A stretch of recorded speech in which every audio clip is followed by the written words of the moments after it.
Crispy corn mixture ನೋಡಿ, ಈ ಥರ ಪ್ಯಾಕೆಟಲ್ಲಿ ಮುಸ್ಕಿನ ಜೋಳದ ಫ್ಲೇಕ್ಸ್ ಬರುತ್ತೆ.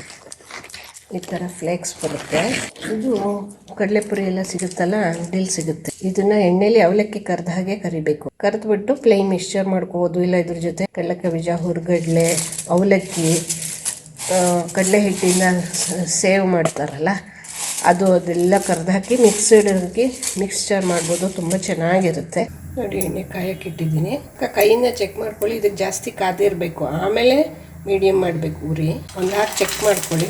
ಈ ಥರ ಬಂದರೆ ಅವಾಗ ಉರಿ ಮೀಡಿಯಮ್ ಮಾಡಿಕೊಂಡು ಕರಿಬೇಕು. ನೋಡಿ ಎಷ್ಟು ಚೆನ್ನಾಗಿ ಅರಳಿದೆ, ಪಾಪ್ಕಾರ್ನ್ ಥರ.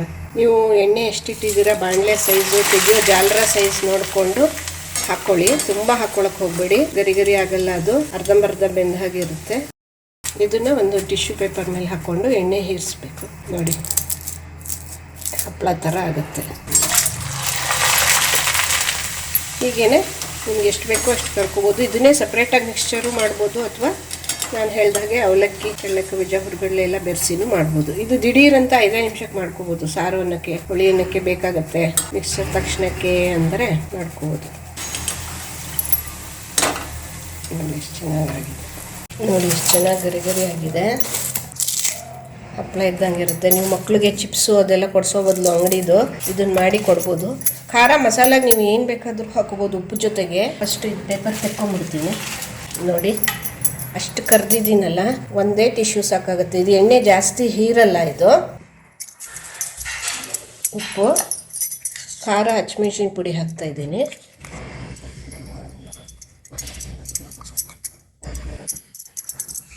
ಖಾರ ನಿಮಗೆ ಮೀಡಿಯಮ್ ಬೇಕಂದರೆ ಮೀಡಿಯಮ್ಮು, ಜಾಸ್ತಿ ಬೇಕಂದರೆ ಜಾಸ್ತಿ ಹಾಕ್ಕೋಬೋದು. ನೋಡಿ, ಉಪ್ಪು ಖಾರ ಹಾಕಿದ್ಮೇಲೆ ಹೀಗೆ ಮಿಕ್ಸ್ ಮಾಡಬೇಕು. ಇದಕ್ಕೆ ಅಗಲ ಸ್ವಲ್ಪ ಆಳನೂ ಇರಬೇಕು, ಅಗಲ ಇರಬೇಕು. ಪರಾಟ ಥರ ಬಟ್ಲಿದ್ದರೆ ಚೆನ್ನಾಗಿರುತ್ತೆ. ಹೀಗೆ ಮಾಡಿ ಮಿಕ್ಸ್ ಮಾಡ್ಕೋಬೇಕು. ಇದು ಕರೆದ ತಕ್ಷಣ ಎಲ್ಲ ಸೇರಿಸಿ ಈ ಥರ ಕೇರೋ ಥರ ಮಾಡಿ ಮಿಕ್ಸ್ ಮಾಡೋದ್ರಿಂದ ಎಲ್ಲ ಫ್ಲೇಕ್ಸ್ಗೂ ಖಾರ ಅಂಟುತ್ತೆ. ನೋಡಿ, ಈ ಥರ ಲೈಟಾಗಿ ಕೋಟಿಂಗ್ ಬರುತ್ತೆ. ನಿಮಗೆ ಖಾರ ಹೇಗೆ ಬೇಕೋ ಹಾಗೆ ಹಾಕ್ಕೊಳ್ಳಿ. ಇದಕ್ಕೆಲ್ಲ ಇನ್ಯಾವುದಾದ್ರು ಸ್ಪೆಷಲ್ ಮಸಾಲ ನಿಮಗೆ ಇಷ್ಟ ಆಗೋದಿದ್ರೆ ಹಾಕ್ಬೋದು. ನಾನು ಬರೀ ಉಪ್ಪು, ಹಸಿಮೆಣ್ಸಿನ ಪುಡಿ ಮಾತ್ರ ಹಾಕಿದ್ದೀನಿ. ಇದಕ್ಕೆ ಕಡಲೆಕಾಯಿ ಬೀಜ ಕರೆದು ಹಾಕ್ಬೋದು, ಹುರುಗಡ್ಲೆ ಕರೆದು ಹಾಕ್ಬೋದು, ಒಣಕೊಬ್ಬರಿ ಸಣ್ಣ ಸಣ್ಣದಾಗಿ ಹೆಚ್ಚಿ ಅದನ್ನು ಹಾಕ್ಬೋದು. ಕಡಲೆ ಹಿಟ್ಟಲ್ಲಿ ಮಾಡ್ತೀವಲ್ಲ ಸೇಬು, ಅದನ್ನು ಹಾಕ್ಬೋದು. ಅವಲಕ್ಕಿ ಕರೆದು ಸೇರಿಸಿದ್ರೆ ಒಂಥರ. ಆಮೇಲೆ ಲಾಸ್ಟಲ್ಲಿ ಕರಿಬೇವಿನ ಸೊಪ್ಪನ್ನು ಕರೆದು ಹಾಕಿದ್ರೆ ಮಿಕ್ಸ್ಚರ್ ನೋಡೋಕ್ಕೆ ಸಮೃದ್ಧವಾಗಿರುತ್ತೆ, ಚೆನ್ನಾಗಿರುತ್ತೆ. ಇದನ್ನು ಮನೆಯಲ್ಲೇ ಮಾಡ್ಕೋಬೋದು.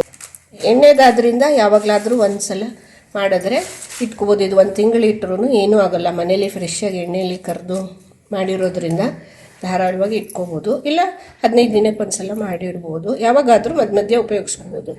ಈ ಥರ ಮಿಕ್ಸ್ಚರ್ ಮಾಡಿ ನೋಡಿ. ನಿಮಗೆ ರುಚಿ ಹೇಗೆ ಅನಿಸ್ತು, ನಿಮ್ಮ ಅಭಿಪ್ರಾಯನ ಕಮೆಂಟ್ ಬಾಕ್ಸಲ್ಲಿ ಬರೆದು ತಿಳಿಸಿ.